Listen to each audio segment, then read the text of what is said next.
ایسے روگ، ایسے مسائل، ایسے مشکلات جو مجھے زندگی میں الجھاتے ہیں، جو میرے رزق میں مجھے الجھاتے ہیں، جو میری صحت میں مجھے الجھاتے ہیں، جا ناکامیاں اور پریشانیاں میرے ارد گرد پیدا کر دیں اور میرے حالات میں مجھے تنگیاں آ جائیں، میرے حالات میں مجھے سختیاں آ جائیں، کالے روگ ایسے ہوں، لوگ مجھے چھوڑ دیں، لوگ مجھ سے منہ موڑ جائیں، مجھے چھوڑ دیں، مجھ سے منہ موڑ جائیں، اور بیماریاں ایسی ہوں، چھوٹی سی بیماری ہو، چھوٹی سی۔ یہ آج کل گندم کی تھریشر، گندم کا سیزن ابھی ختم ہوا ہے۔ ایک صاحب مجھ سے کہنے لگے کہ فلاں بڑا ذمہ دار میرے پاس آیا اور میں نے اس سے پوچھا کہ آپ جو ہے وہ عشر دیتے ہیں؟ انہوں نے کہا ہاں میرے پاس مدرسے والے آتے ہیں، میں ان کو گندم دے دیتا ہوں۔ میں نے کہا یہ عشر تو تول کے ہوتا ہے، عشر تو گن کے ہوتا ہے ذمہ دار پہ۔ جس کو بارانی زمین ہوتی ہے اس کا عشر اور ہے، جس کو ٹیوب ویل سے پانی پلاتا ہے اس کا عشر اور ہے۔ اللہ نے رعایتیں دیکھیں کیسی رکھی ہوئی ہیں، جو نہری پانی پلانا ہے اس کا عشر اور ہے۔ اللہ کی بارگاہ میں رعایتیں ہیں بہت ساری، اب اس کا عشر اور ہے۔ تو کہا میں وہ دے دیتا ہوں۔ نے کہا عشر نہیں ہوگا۔ اس نے کہا ہمارے عشر یہی ہوتے ہیں۔ اس نے بڑی بے توجہ سے لیا، کہا میری اکثر باتیں ہوتی رہتی تھی۔ اپنے تھریشر کے ساتھ کھڑا تھا تو ایک چھوٹا سا تنکا اڑتا ہوا تھریشر کا، گندم یہ لگتی ہے نا، تو اس کا اڑتا ہوا ہلکا سا تنکا آنکھ میں لگ گیا۔ اکثر لگ جاتا ہے، آنکھ ملتے ہیں آنکھ سے نکل آتے ہیں، اکثر مل جاتا ہے، لگ جاتے ہیں۔ اصل میں ہوتا یہ ہے قریب رہ کے قدردانی رہ جائے، یہ بڑی مشکل ہے۔ قریب بھی ہو اور قدردانی بھی ہو، دو کاف ہمیشہ کبھی کٹھے نہیں ہوں گے، قریب کا اور قدردانی کا کاف کبھی کٹھا نہیں ہوگا۔ قریب رہ کے بدگمانیاں، شک وساوس بہت بڑھ جاتے ہیں، پھر اندر بندہ بدگمانیاں اور شک وساوس پالتا ہے، صرف وجود کسی مجبوریوں کے تحت چلتا ہے۔ یہ لفظ میں پھر دہراؤں گا، اندر بندہ شک وساوس بدگمانیاں پالتا ہے اور پھر وجود کسی مجبوری کے تحت چلتا ہے۔ اب اس آنکھ کا علاج کیا، اس میں کوئی ڈراپر ڈالا، پانی کے چھینٹے مارے، ٹھیک نہ ہوا، پھر تھوڑا سا ڈاکٹر کے پاس گئے، اس نے کوئی علاج آنکھ کا دیکھا، تنکا نکال دیا، پھر ٹھیک نہ ہوئے، پھر بڑے ہسپتال، پھر ٹھیک نہ ہوئے، پھر اس سے بڑے ہسپتال۔ اور اس دور میں یہ بات کر رہا ہوں کوئی 27-28 سال پہلے، اس دور میں 9 لاکھ روپے لگ گئے، آنکھ کی تکلیف پہ 9 لاکھ لگ گئے۔ تو کہا میں عیادت کرنے گیا، حال احوال پوچھا، کہنے لگا ایسے ایسے تکلیف ہوئی۔ میں نے ان سے کہا کتنا لگا؟ کہا 9 لاکھ۔ میں نے کہا عشر بنائیں ذرا اپنا، عشر بنائیں۔ کہا اس کو ٹھا کر کے زمین لگی، اپنے منشی کو بلایا اور کہا کہ جتنی میری فصل ہے اس کا عشر بنا، جتنی فصل کپاس ہوتی ہے، گندم ہوتی ہے یا جو بھی ہوتی ہے اس کو عشر بنا۔ جب عشر بنایا تو 9 لاکھ روپے نکلا، وہ لگ گیا، وہ لگ گیا، وہ ختم ہو گیا۔ یہ کالے روگ ہیں، ان کالے روگوں سے کیسے نکلیں؟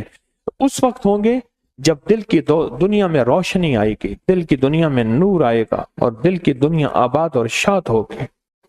یہ اس وقت ہوگی جب دل کی دنیا روشن ہوگی اور آباد اور شاد ہوگی، یہ اس وقت ہوگا۔ اگر دل کی دنیا میں روشنی نہ آئی اور دل کی دنیا آباد اور شاد نہ ہوئی، پھر کالے روگ ہماری زندگی میں رہیں گے، پریشانیاں، مشکلات اور مسائل اور دکھ۔ اور اگر اگلی بات اس سے حیران کن ہے، اگر دل کی روشنی نہ ملی، اس کا ایک نقصان یہ ہوگا کہ ہمیں کالے لوگوں کو پتہ نہیں چلے گا، یہ میرا دوست ہے، یہ میرا دشمن ہے، یہ کون ہے، اس کا اندر کیا ہے، روشن ہے، اس کا اندر کیا ہے، اس کے اندر میں سیاہی ہے، اس کے اندر میں میرے لیے کیا ہے، اس کے اندر میں میرے لیے کیا ہے۔ پھر کالی دنیا کا اور کالے لوگوں کا پتہ نہیں چلے گا، بہت پتہ نہیں چلے گا، اور انسان پھر ساری عمر لوگوں سے دھوکا کھاتا رہے گا، لوگ دھوکا دیں گے اور دھوکا دینے کے بعد خوش ہوں گے۔ ایک صاحب مجھ سے کہنے لگے، وہ کالج کی اسٹوڈنٹ فیڈریشن کے صدر تھے کسی کے، تو مجھ سے کہنے لگے آئیں فلاں بندے سے کھا پی کے آتے ہیں۔ میں چل پڑا، میں نے کہا دیکھ کھانا پینا تو انہیں ہے، میں نے نہیں کھانا، میں تیرے ساتھ چلتا ہوں۔ اچھا مجھے کہنے لگا میں جو کہوں گا تو انہیں تائید کرنی ہے۔ میں تسبیح لے کے بیٹھ گیا، جا کے ان کی تعریف کی، مجھ سے کہنے لگا ابھی آ رہا تھا نا آپ کی میں تعریفیں کر رہا تھا، اس کی تعریف کی، اس نے کی، وہ بڑا ہنسا، خوش ہوا، کہنے لگا کیا کھائیں گے جو آپ کھلا دیں؟ اس نے فوراً کہا فلاں چیز لے آؤ، فلاں چیز لے آؤ، فلاں چیز لے آؤ۔ مجھ سے کہنے لگا کھائیں، میں نے کہا میں ایک تسبیح پڑھ رہا ہوں، اس تسبیح کے لیے اس وقت کھانا ضروری نہیں، اس تسبیح کے لیے اس وقت کھانا ضروری نہیں ہے۔